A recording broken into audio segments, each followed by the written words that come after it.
It's your boy, Kwesi Shakur. It's your boy, Kwesi Shakur. You're tuning to KwesiVision's.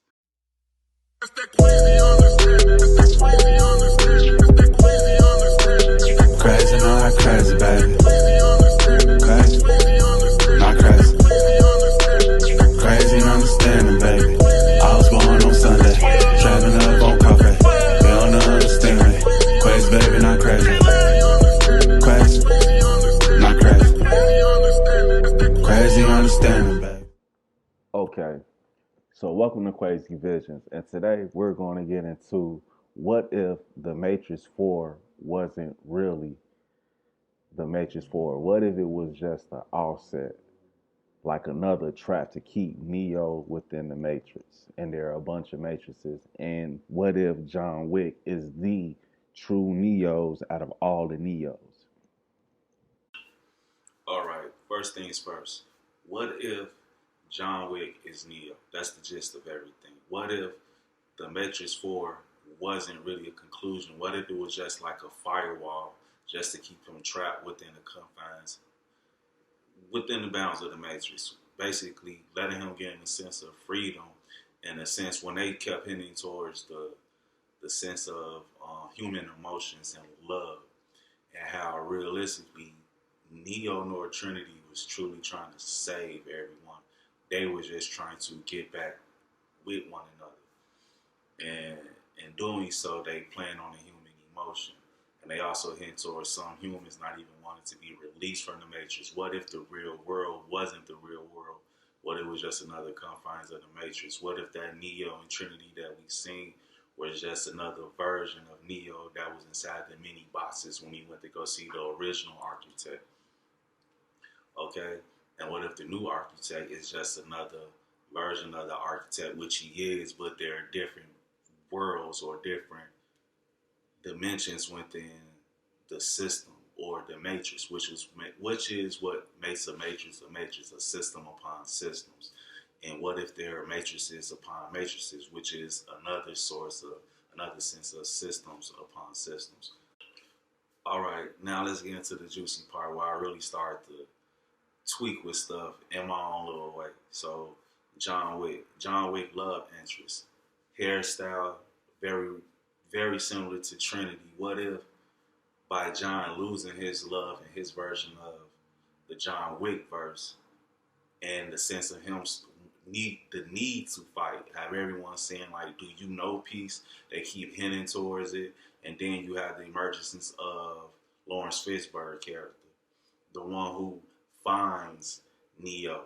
And at the end of the trilogy, he finds Wick when Wick is going after the high table and the one beyond the table, the man who's beyond the high table, or another form of the architect.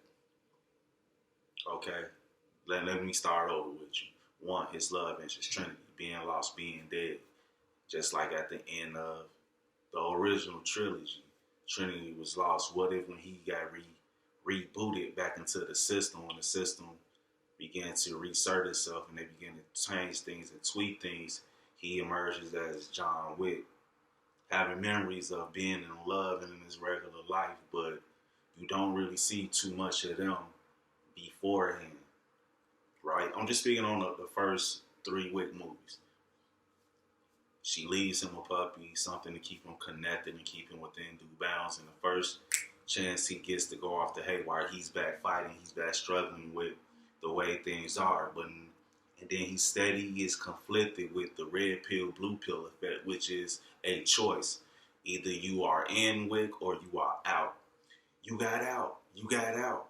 You got out. Everyone heading towards Wick got out. Got out of what? Got out the gang, got out the system. He got out the hierarchy. He got from under the table. He got from out the system. And then he comes back fighting, sending it up with everyone, killing everything in sight. He's back in conflict with the system. And they're trying to say, okay, in the last one, they hit him with a choice. You can either be rebooted back in, or you can stay at war with us. You know, the choice, the red pill, blue pill effect. on top of the building. He was betrayed, the red pill, blue pill effect, and then he comes in, once he made his choice, and at the end of it, what happens?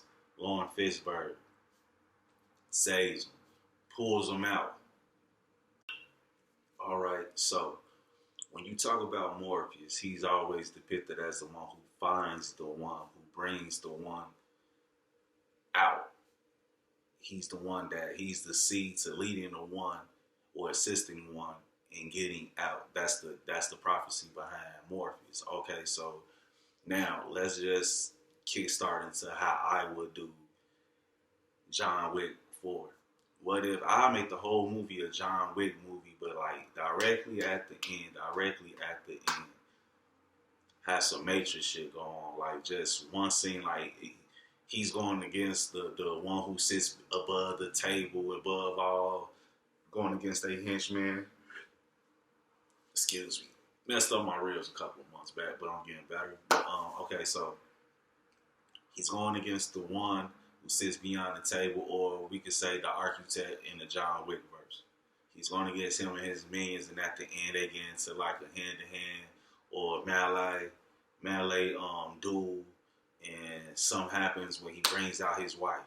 She's still alive. Like, how could this be? You know, certain things that matter and stuff like that. You know, like, okay, all can be forgiven, but you got to stop right now. Like, basically, like, he hits him with another choice. You can take your love interest, or I'm a killer, and, you know, all this other little stuff, you know, like, and then in the midst of him, like, basically trying to kill his love interest, he does some Neo type stuff. Like, he unplugged, like, he stopped the bullets, or he just freeze time and he moves super fast or something like that. Like, just like one scene, and then like a end credit scene on some major stuff. Like, that's how I would do it. That's just like a short synopsis. Like, you know, that's just my Kwesi Vision. Crazy, not crazy, baby.